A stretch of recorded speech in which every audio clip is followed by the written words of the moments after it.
Baik, bismillahirrahmanirrahim. Assalamualaikum warahmatullahi wabarakatuh. Kita lanjutkan perkuliahan kita. Topik perkuliahan kali ini adalah besaran size organisasi. Saya mengambil materi ini dari internet dengan sumbernya adalah sebagai berikut.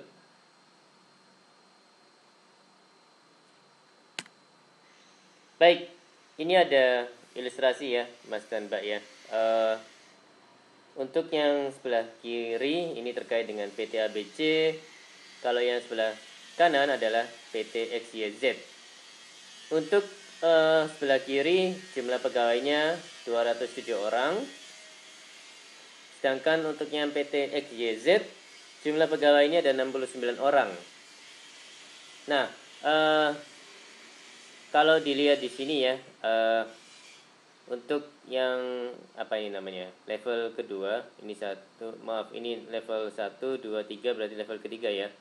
Untuk yang level ketiga di PT ABC ada 2 divisi ya. Nah, sedangkan yang untuk level ketiga di PT XYZ ada 3 divisi, seperti itu. Pertanyaannya adalah perusahaan mana yang lebih besar? Ya, untuk yang level paling bawah untuk PT ABC masing-masing ya katakanlah departemen itu ya, ada 50 pegawai. Sedangkan untuk yang PT XYZ di level terbawah untuk masing-masing departemen ada 10 pegawai. Ya, pertanyaannya sekali lagi, perusahaan mana yang lebih besar? Oke, berikut daftar isi dari materi kali ini. Ada definisi besaran size organisasi, ada teori besaran imperatif, ada hubungan besaran versus struktur, ada masalah-masalah dalam besaran organisasi, dan ada komponen administratif dalam besaran organisasi. Oke, masuk ke definisi besaran size organisasi. Lebih dari 80% penelitian menggunakan besaran organisasi atau organization size sebagai variabel yang secara umum didefinisikan sebagai jumlah total pegawai, total number of employees. Seperti itu ya Mas dan Mbak ya. Oke, asumsi dasar para ahli yang mendefinisikan besaran organisasi sebagai jumlah total pegawai adalah: yang pertama, manusia dan interaksinya yang terstruktur. Maka jumlah manusia dalam organisasi harus menjadi pertimbangan utama dalam mengukur besaran organisasi dibanding pendekatan ukuran lainnya. Berikutnya, jumlah keseluruhan pegawai berkolerasi sangat tinggi dengan ukuran populer lainnya tentang besaran organisasi. Jumlah karyawan dapat menjadi alat pengukur yang cukup akurat untuk organisasi. Itu asumsi berikutnya ya Mas dan Mbak ya. Oke, namun demikian, definisi besaran organisasi dari pendekatan jumlah manusia dalam organisasi mengandung kelemahan dan mendapatkan kritik. Ya, poin pertama, jumlah total pegawai mungkin dapat menjadi ukuran yang akurat bagi organisasi yang hanya memiliki pegawai purna waktu atau full time, namun tidak akan sama untuk organisasi yang memiliki pegawai paruh waktu atau part time atau musiman. Poin berikutnya, penggunaan perhitungan berdasarkan jumlah total pegawai sebagai ukuran dari besaran organisasi bersifat mencampur adukkan besaran dengan efisiensi. Oke, masuk ke pembahasan terkait dengan teori besaran imperatif. Para ahli teori besaran imperatif berpendapat bahwa besaran organisasi sangat penting. Di antaranya, ya ini menurut Peter Blau, besaran size adalah determinan penentu paling penting yang mempengaruhi kondisi struktur organisasi. Ya, menurut penelitian University of Aston, besaran adalah determinan penentu utama dari struktur. Kesimpulan penelitiannya adalah peningkatan skala kegiatan akan meningkatkan frekuensi dari kejadian yang berulang dan pengulangan keputusan, sehingga standarisasi lebih disukai dalam suatu organisasi.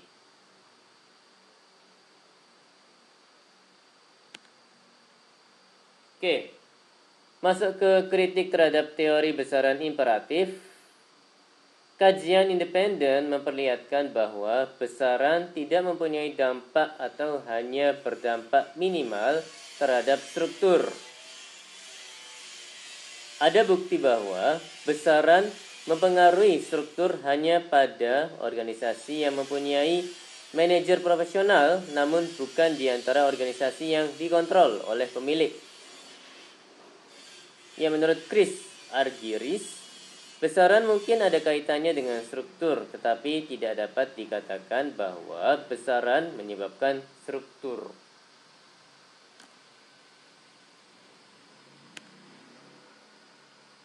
Menurut Mayhew dan kawan-kawan, ya ini kritik terhadap Peter Blau ya.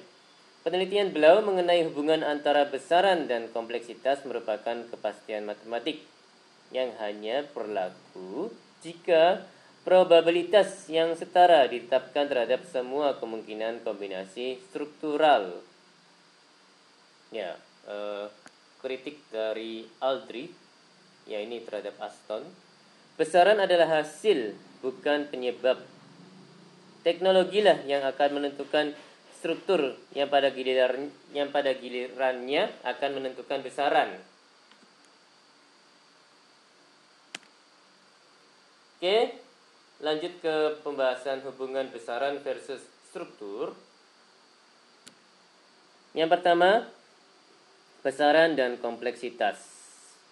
Yang kedua, besaran dan formalisasi. Yang ketiga, besaran dan sentralisasi. Oke, masuk yang pertama, besaran dan kompleksitas. Dalam organisasi pemerintah, besaran mempengaruhi kompleksitas, tapi berbanding terbalik. Makin besar organisasi, makin banyak orang yang mengerjakan pekerjaan yang sama. Pekerjaan makin sederhana karena pekerjaan bersifat rutin, birokrasi. Dalam organisasi perusahaan, besaran organisasi mempengaruhi kompleksitas secara berbanding lurus. Artinya, semakin besar organisasi, semakin banyak target yang harus dicapai, maka semakin kompleks organisasi perusahaan tersebut. Ya, masuk akal ya, Mas dan Mbak ya.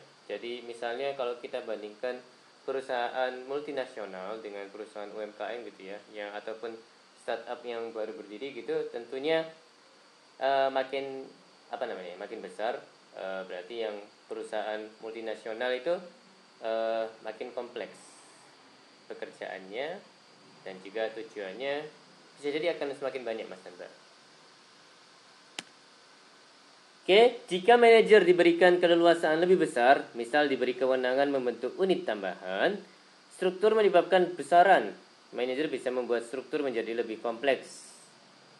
Misalnya awalnya ada 4 bidang gitu ya di sebuah unit, di sebuah lembaga gitu, dalam satu organisasi, ya muncul bidang baru, bidang 5 gitu ya. Maka tentu akan struktur menyebabkan besaran ya. Jadi lebih kompleks. Kalau kalimat ini, manajer bisa membuat struktur menjadi lebih kompleks ya karena adanya penambahan satu bidang seperti contoh tadi ya. Ya, mudah-mudahan saya nggak salah.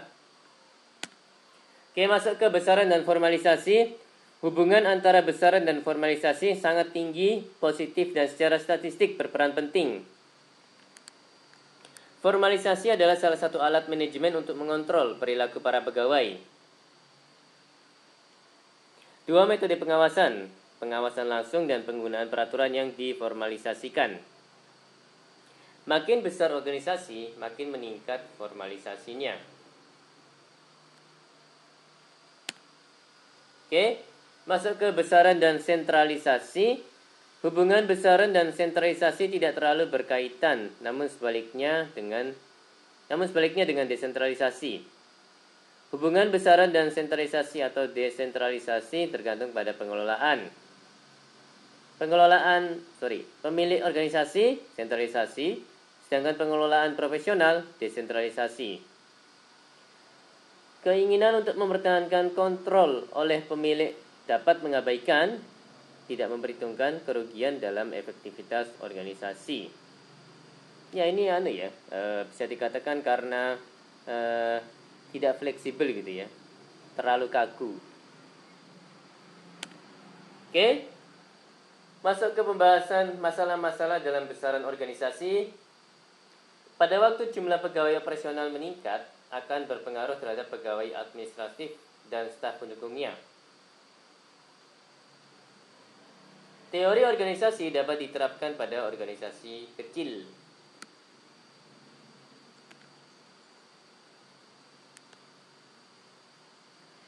Ya, perdebatan mengenai komponen administratif hukum Parkinson.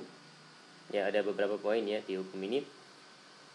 Suatu pekerjaan akan berkembang apabila banyak waktu yang tersedia untuk penyelesaian pekerjaan tersebut.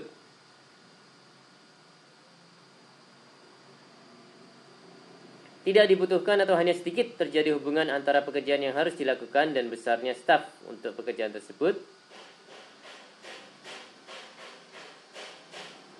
Jumlah pejabat dalam sebuah organisasi dan jumlah pekerjaan yang harus dilakukan sama sekali tidak saling berhubungan. Ya, ini menarik ya Mas dan Mbak ya. Jadi memang pejabat juga memang harus diatur jumlahnya ya. Kalau kebanyakan juga costly, akan menambah beban biaya gitu ya. Karena memang harus mengeluarkan gaji untuk jabatan yang tinggi, pejabat itu ya. Dan ya memang secara umum bisa dikatakan bahwa gaji pejabat kan ya lebih besar daripada pegawai yang umum gitu, yang levelnya di bawahnya si pejabat. Oke, masuk ke komponen administratif dalam besaran organisasi. Berkaitan dengan besaran organisasi, terdapat beberapa penelitian yang disebut komponen administratif komponen, yang berkaitan dengan birokrasi, khususnya pemerintah.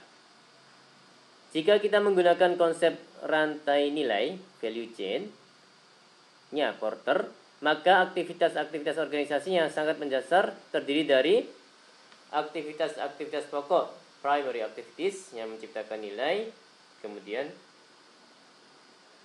aktivitas-aktivitas pendukung, support activities, yang dibutuhkan organisasi agar mampu menjalankan aktivitas-aktivitas pokok. Oke.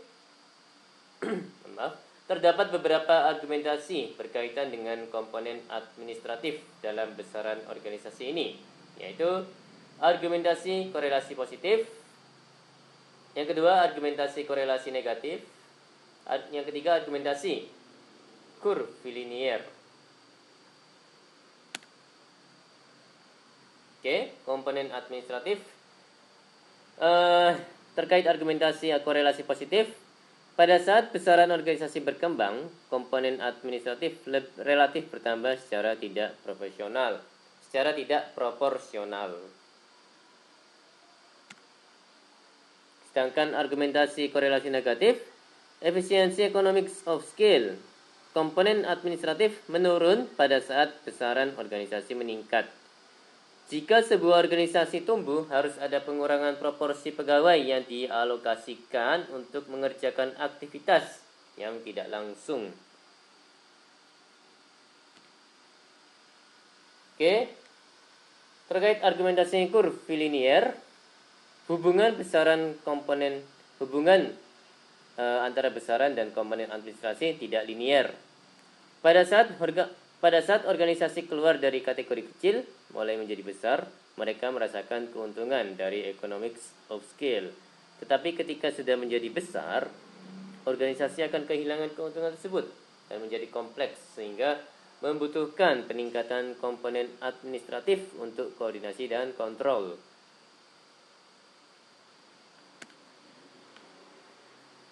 Ya, ini ada pertanyaan. Organisasi belum efektif dan efisien? Pahami besaran organisasi dan korelasinya dengan kompleksitas, formalisasi, skema pengambilan keputusan. Ya, bisa sentralisasi atau desentralisasi.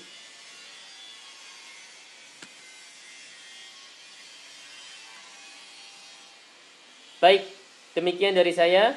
Mohon maaf kalau ada kata-kata yang salah.